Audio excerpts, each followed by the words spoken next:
Ujú. La aferente usted dijo que se dilataba, ¿verdad? Así es.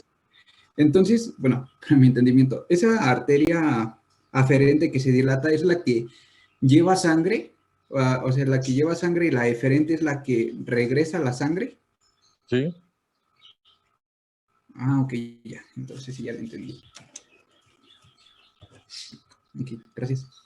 Entonces, vamos a ver hoy el tema de tratamiento no farmacológico de diabetes mellitus. Y esto es importante porque normalmente en nuestra labor como médicos a veces no tenemos el tiempo de de explicarle al paciente pues el tipo de enfermedad, su pronóstico y cómo se debe de cuidar. Entonces, muchas veces nos limitamos a extender una receta y eso realmente digamos que solo una parte de nuestra labor como médicos. Nuestra principal labor yo creo que es educar al paciente, ¿sí?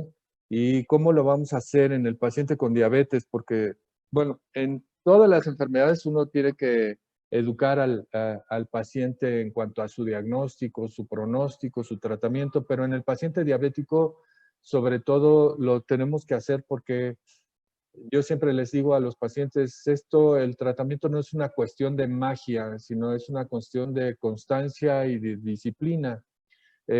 Si se fijan, muchos pacientes andan buscando el remedio mágico, el tratamiento, y por eso se van con el naturismo o con el hierbero, con el homeópata, porque quieren seguir comiendo igual, quieren seguir haciendo sus mismos malos hábitos, pero este, no quieren, digamos que tener complicaciones de la diabetes. Entonces, lo primero que tenemos que hacer es educar al paciente. Y bueno, lo vamos a educar de todas estas formas. Primero, pues, eh, eh, obviamente aconsejándolo qué es una alimentación adecuada, qué es una alimentación sana. En nuestro país, por muchas cuestiones culturales, no estamos acostumbrados a comer de una manera sana. Somos, digamos que, el primer país consumidor de refrescos a nivel mundial.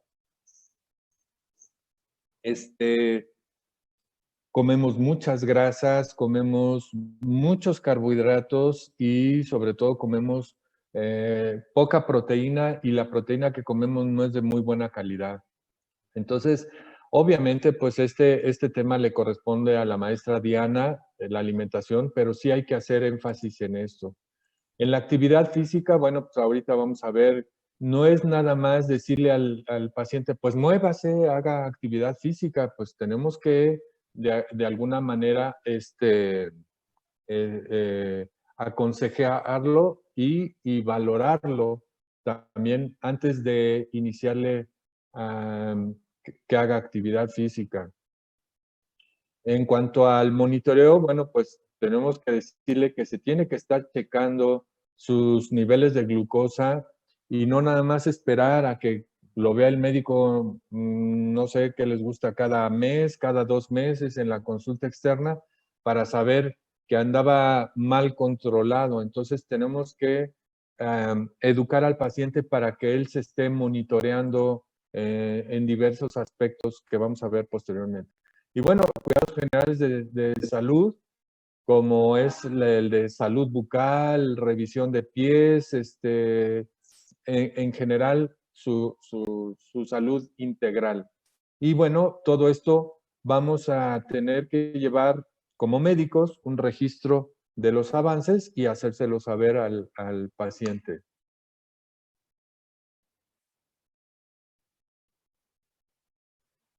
Como les decía yo, pues ahora sí que sus consejos con un inicio gradual. Por ejemplo, la primera vez que vemos al paciente, pues obviamente le tenemos que decir que evite refrescos, bebidas endulzadas, azúcar, piloncillo, miel. Le podemos decir en un momento dado que endulce, que pueden endulzar con edulcorantes artificiales como NutraSweet, Canderel, Splenda. Para mí el mejor, porque es, digamos que lo más natural, es el stevia, que es la hoja de una planta. Los demás sí traen un poco más de químicos, de proceso químico. Y obviamente también disminuir el consumo de harinas. Pues prácticamente por cultura en nuestro país estamos llenos de consumo de harinas en cuanto a tortillas, pan, tostadas, gorditas, tamales, atoles, todo esto son un exceso de harinas impresionante que nos suben mucho los carbohidratos, ¿sí? Imagínense una torta de tamal, no sé si han visto cuántas calorías tiene, ¿alguien me pudiera decir? Muchísimas, yo creo que como 1000 o más. Exactamente. En el Instituto Nacional de Nutrición hace unos años hicieron un como estudio de contar calorías y, por ejemplo, una torta de tamal y un vasito pequeño de atole, sí estaba por entre las 800 y 1200 calorías, que es prácticamente el consumo diario de lo que debería de tener una persona más o menos de unos 50, unos 60 de estatura.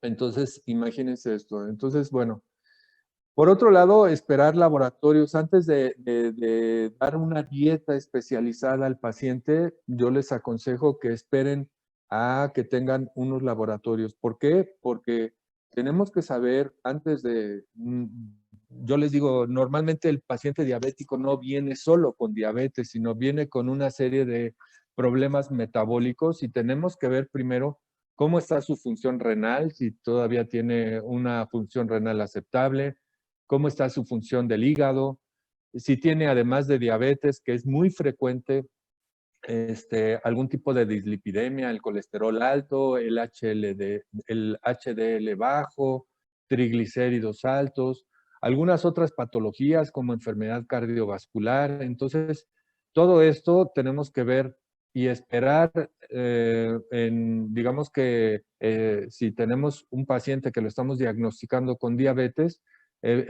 iniciar primero con estas medidas, digamos que alimenticias de inicio y esperar los laboratorios para ya definir una dieta. Y obviamente la valoración por el nutricionista es primordial, ¿sí?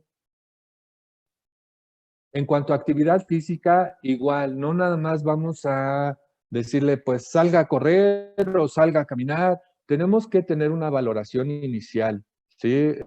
Yo tengo la mala experiencia de que cuando estaba como adscrito en la Ciudad de México, de repente, algunos médicos, pues sí, salga a hacer ejercicio porque estaba diabético y muy gordo, y el paciente salió, empezó creo que a trotar y a la semana llegó infartado. Entonces, de eso no se trata. Tenemos que tener una valoración inicial y para la valoración inicial primero no se debe de ejercitar un paciente diabético si sus niveles de glucosa están por debajo de 80 o mayores de 200. Y también hay que revisar que sus cetonurias, o sea, los cuerpos cetónicos en orina, sean negativos. ¿Por qué? Porque podemos, digamos, si lo ponemos a hacer ejercicio y tiene cetonurias, lo podemos llevar a un estado de cetoacidosis diabética. Entonces hay que tener mucho cuidado con estos. El monitoreo también de cómo está su glucosa antes y después del ejercicio para ver si tenemos que regularle algún tipo de tratamiento, sobre todo un paciente que lo tenemos con terapia de insulina, o algún hipoglucemiante fuerte que nos diga que se le empieza a bajarle el azúcar a menos de 70, por ejemplo, después de 20 minutos de ejercicio, pues tenemos que regularle o eh, decirle que se tiene que tomar una colación antes o durante el ejercicio. Una colación pues es una fruta, unas semillas, eh, pues a mí no me gusta mucho, pero hay quienes le recomiendan barras energéticas. Entonces, Hay que vigilar cómo está su glucosa antes y después del ejercicio. También hay que valorar la presión arterial del paciente. Igual, un paciente no se puede someter a un ejercicio físico si tiene la presión descontrolada, porque obviamente pues va a hacer que su corazón trabaje en marchas forzadas. Entonces, no es conveniente. Si tenemos ya un paciente que tiene algún problema de hipertensión arterial o de algún problema cardiológico, pues obviamente lo vamos a mandar o le vamos a hacer mínimo un electrocardiograma. Podemos también hacerle un ecocardiograma si detectamos algún soplo o algún problema mayor, o alguna prueba de esfuerzo para ver, pues, obviamente, que no se nos vaya a infartar durante el ejercicio. La valoración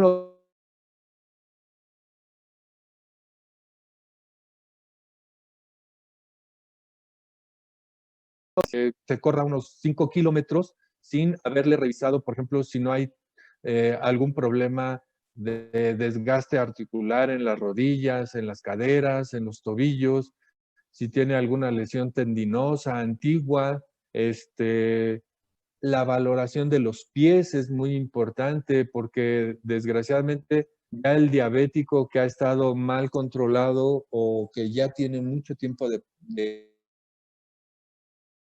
unas deformidades en los pies que vamos a ver en un momento, hay que decirle que tenga que hacer ejercicio con una ropa adecuada para que no esté muy ceñido, para que esté cómodo, zapatos adecuados, ¿sí? No puede hacer, digamos que,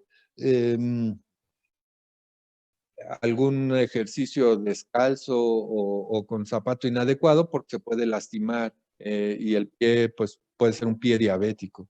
Y el tipo de ejercicio, bueno, pues hay que valorar qué tanto nos conviene.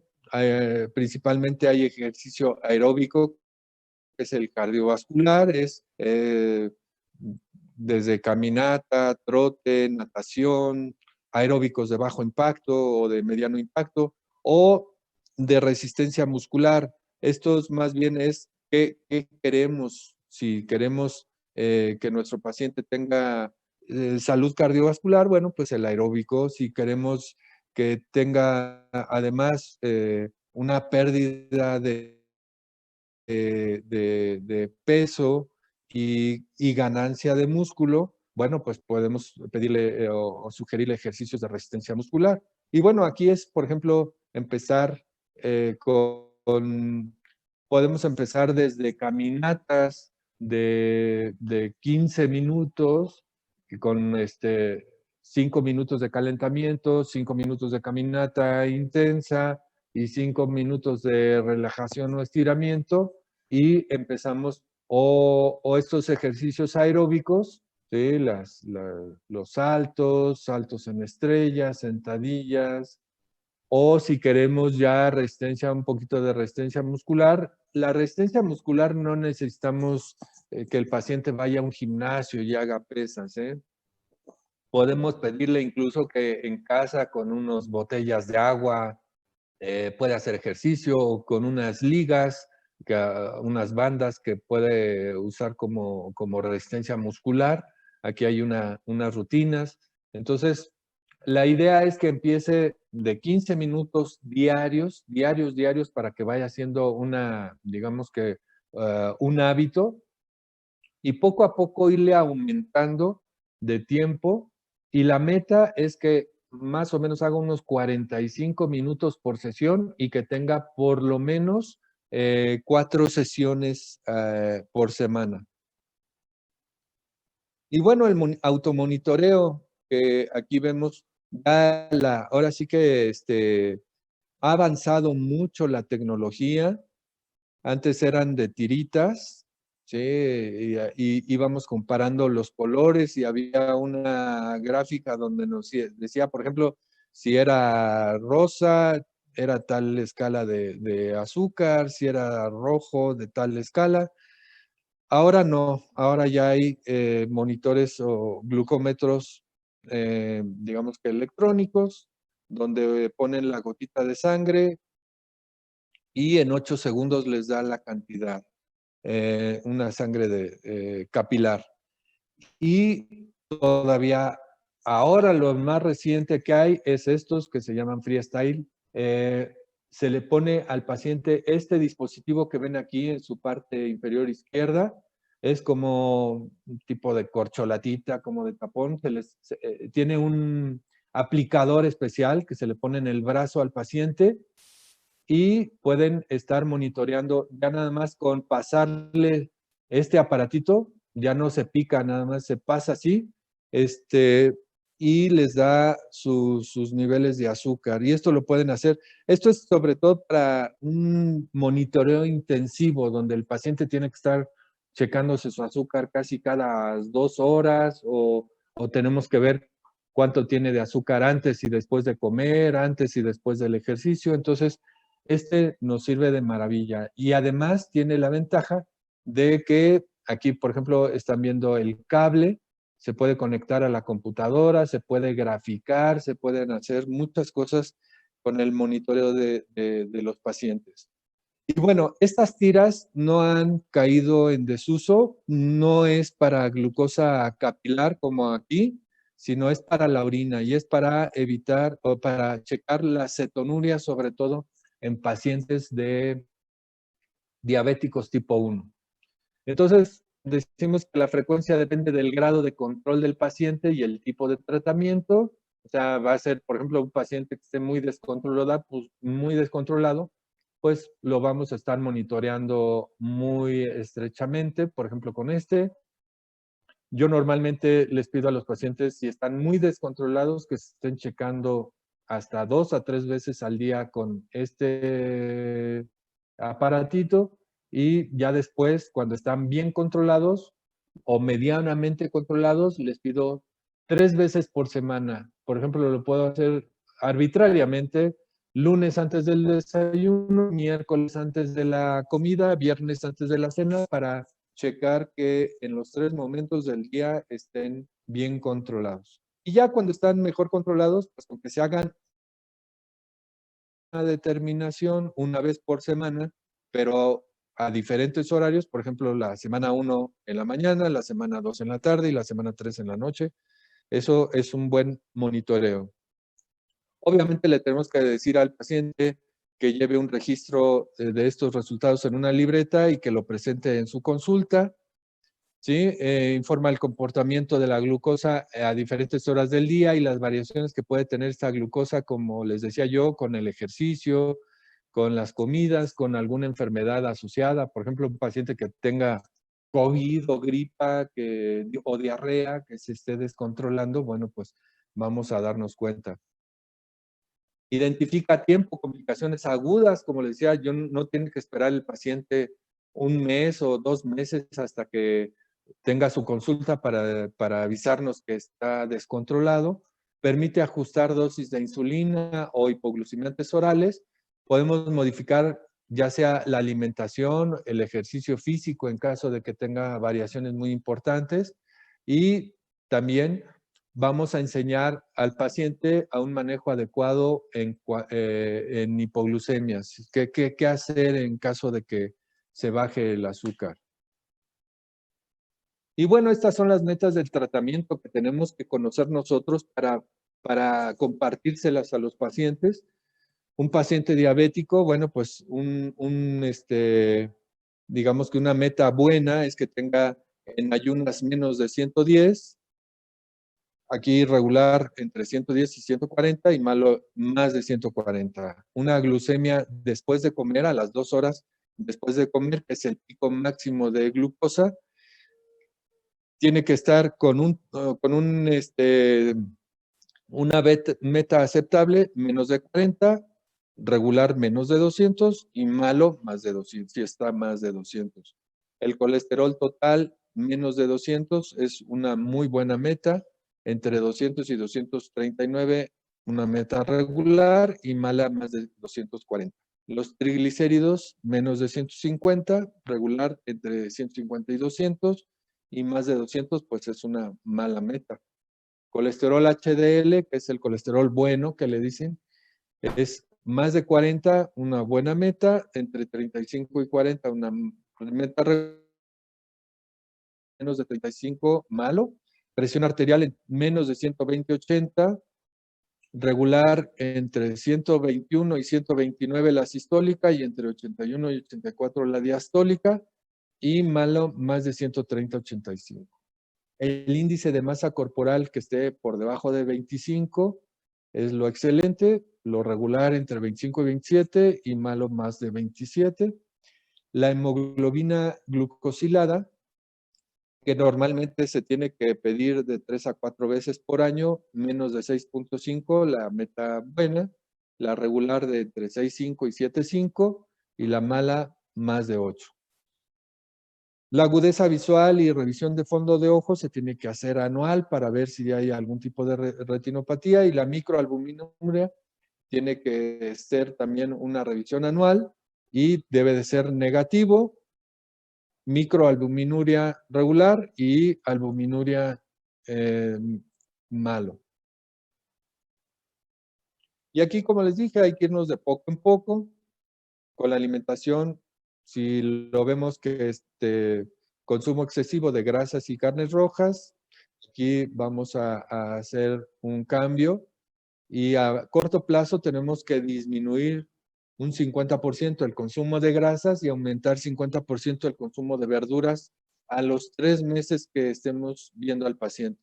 Y ya meta a largo plazo, que es más de 6 meses, tenemos que disminuir prácticamente al 100% el consumo de grasas, sobre todo las grasas que no nos ayudan, y aumentar al 100% el consumo de verduras. Actividad física, bueno, tenemos que ser, normalmente vemos al paciente en un inicio sedentario, tenemos que iniciar con actividad física, como les dije, empezar con 15 minutos diarios el primer mes, y empezar terminar con la meta de 45 minutos, por lo menos 4 días a la semana, a los 6 meses de que lo estemos viendo. Con respecto al peso, bueno, pues normalmente llegan los pacientes con sobrepeso u obesidad. Aquí hay que ir disminuyendo.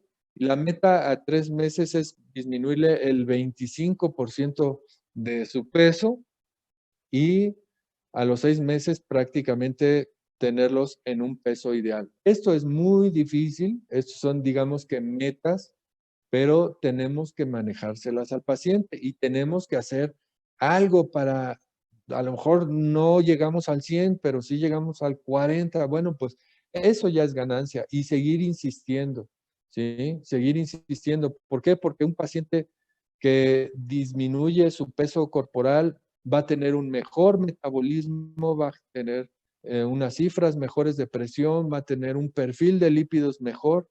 Entonces, pues esto nos va a ayudar en todos los sentidos. Acuérdense que la cuestión de la obesidad ya no es nada más estética. Ya se ha visto que la grasa, sobre todo la grasa abdominal, actúa a través de hormonas como la leptina, en nuestro perfil metabólico. En cuanto al consumo de alcohol, igual, pues, cada fin de semana de 2 a 5 bebidas es lo que en promedio vemos a los pacientes, o más todavía. Y bueno, el plan de acción es eliminarlo. Y aquí, dice ser abstemio el primer mes, bueno, quitarle el alcohol. ¿Por qué hablamos de presión? Porque incluso hay pacientes que beben mucho y tienen síndrome de abstinencia cuando llegan a beber, y uno de los datos de síndrome de abstinencia es que tengan hipertensión arterial. Por eso pongo estas cifras. Y bueno, evitar que consuma alcohol el mayor tiempo posible, bueno, en el menor tiempo posible de metas a largo plazo. Y como les decía yo, la glucometría tiene que estar por debajo de 140, hay que empezarla a disminuir hasta que lleguemos a la meta de 80 a 110, y la presión arterial a menos de 130 a 85. Como les decía yo, la revisión, pues la glucosa, puntos importantes de la revisión en el paciente diabético es tanto la glucosa venosa como la hemoglobina glucosilada. Esto va a depender del control de los pacientes. La hemoglobina no tiene caso que le estemos mandando cada mes o cada 15 días, pues obviamente se tiene que pedir cada 3 meses o cada 4 meses, no más, digamos que más corto el tiempo porque no tiene caso. En el colesterol, normalmente se pide un perfil de lípidos cada 6 meses, la revisión oftalmológica cada año, o hay que hacer una valoración renal cada año también, con pedirle una depuración de creatinina en orina de 24 horas, una microalbuminuria, tal vez esta cada 6 meses si empezamos con datos ya de alteración, y una proteinuria en orina de 24 horas, ¿sí? Presión arterial, pues también su monitoreo en casa, el control de peso. Salud bucal, pues tenemos que ver que no tenga enfermedad periodontal, gingivitis, porque esto, pues acuérdense que los pacientes diabéticos tienen más susceptibilidad de infecciones y una enfermedad periodontal pues los va a hacer perder las piezas dentales. Y en cuanto a los pies, bueno, pues tenemos que revisar los pies a los pacientes. Nosotros teníamos una mesa redonda de pie diabético que desgraciadamente se ha perdido por cuestiones de tiempo, pero tenemos que revisarle los pies a los pacientes. ¿Qué les revisamos? Bueno, pues principalmente deformidades, uñas en garra, callos, grietas, alguna úlcera que ya pudieran tener, ¿sí? Los reflejos osteotendinosos, sobre todo el reflejo aquileo. Aquí tenemos los puntos donde pudiera ser más susceptible a alguna deformidad, alguna formación de úlcera, son en estas salientes óseas que están marcadas en la parte inferior izquierda de su pantalla. Tenemos que hacerles una prueba de monofilamento, que es un hilo de nylon que tenemos que aplicarle aquí en estos puntos a los pacientes. Y esto es para determinar si están perdiendo la sensibilidad. Y tenemos que hacerle pruebas de diapasón con un diapasón de 128 Hz en las salientes óseas, también para determinar qué tanta sensibilidad están perdiendo los pacientes. Aquí tenemos algunas deformidades, por ejemplo, estos son dedos en garra o dedos en gatillo, ¿sí? Aquí tenemos el pie de Charcot. Por alguna causa de neuropatía se pierde la propiocepción del pie y entonces se empiezan a pisar de una manera diferente y con la neuropatía tan severa, al pisar provocan fracturas que no se dan cuenta y miren cómo se va hinchando el pie hasta que llegan con este tipo de úlceras los pacientes. Aquí tenemos este pie de Charcot. Miren cómo está luxado estos metatarsos. Y esto, pues obviamente, hace que tenga esta úlcera. Aquí tiene un espolón, aquí tiene los tarsos todos luxados.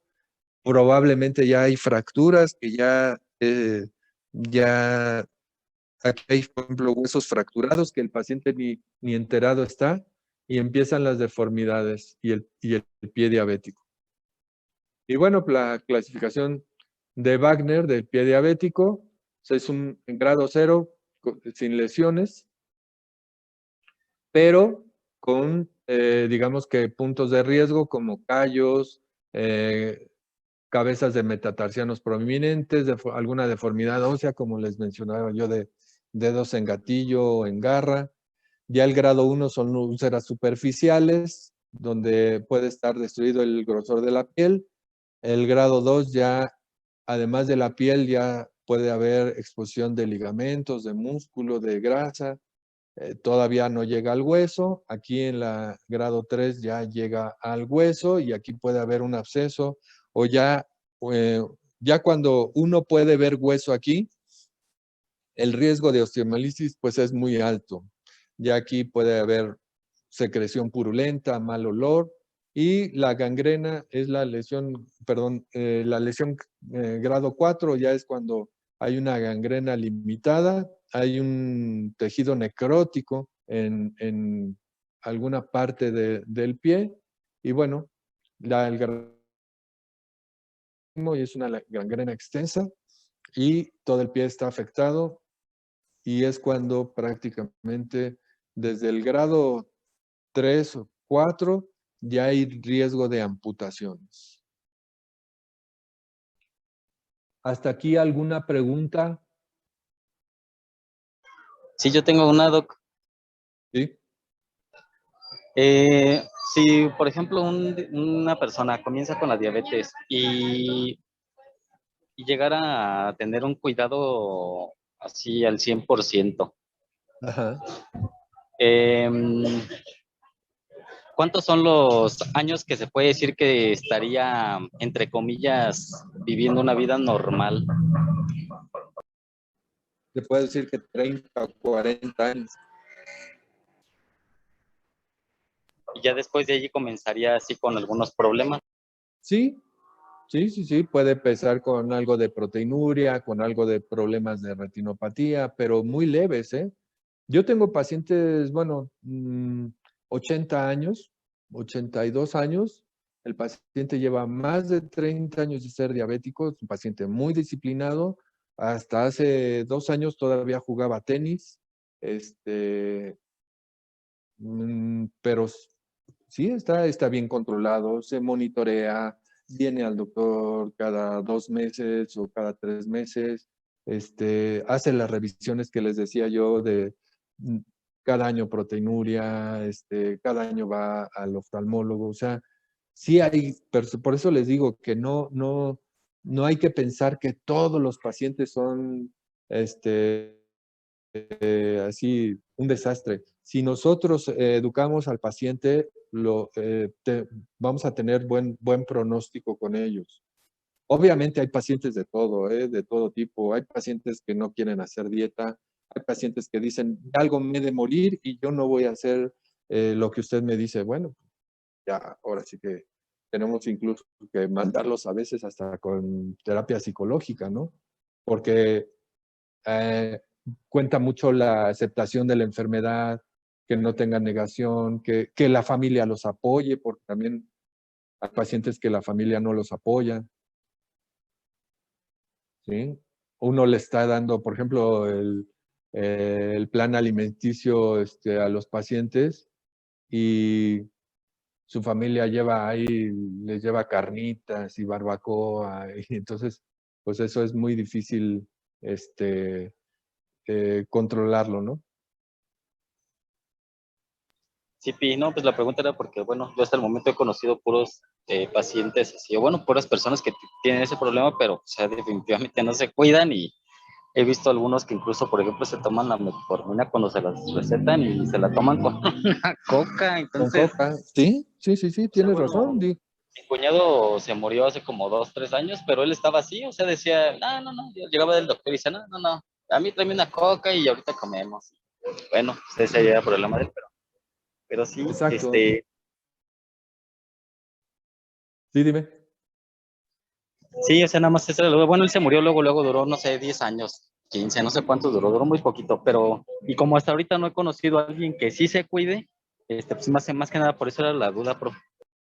No, sí, afortunadamente, sí los hay y ahora sí que es nuestra labor como médicos, sensibilizar a los pacientes, ¿sí? ¿Tienen alguna otra pregunta? Doctor, por ejemplo, si los métodos de tratamiento fueran malas, de que, por ejemplo, los triglicéridos o colesterol o alguno de esos valores fuera alto, ¿ya se tendría que dar algún tratamiento farmacológico o nos esperaríamos a que el paciente como que cambie su estilo de vida?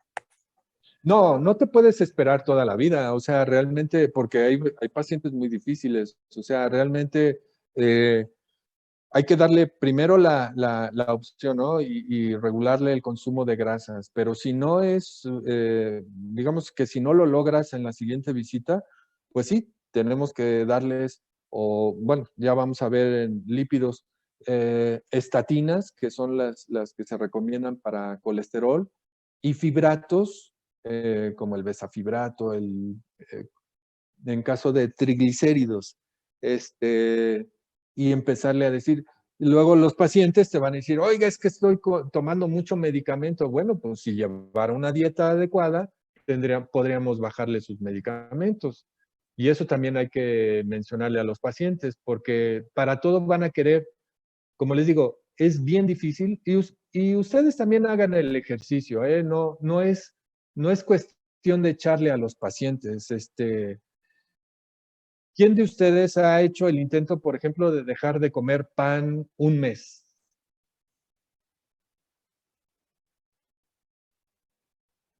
Yo, Yo, doctor. ¿Y Yo. y cómo Pero les no ha es ido? fácil. Pues no es fácil. Igual, o sea, imagínate, y además tenemos como que no sé, la mentalidad de que todo lo prohibido pues es lo mejor, ¿no? Sí,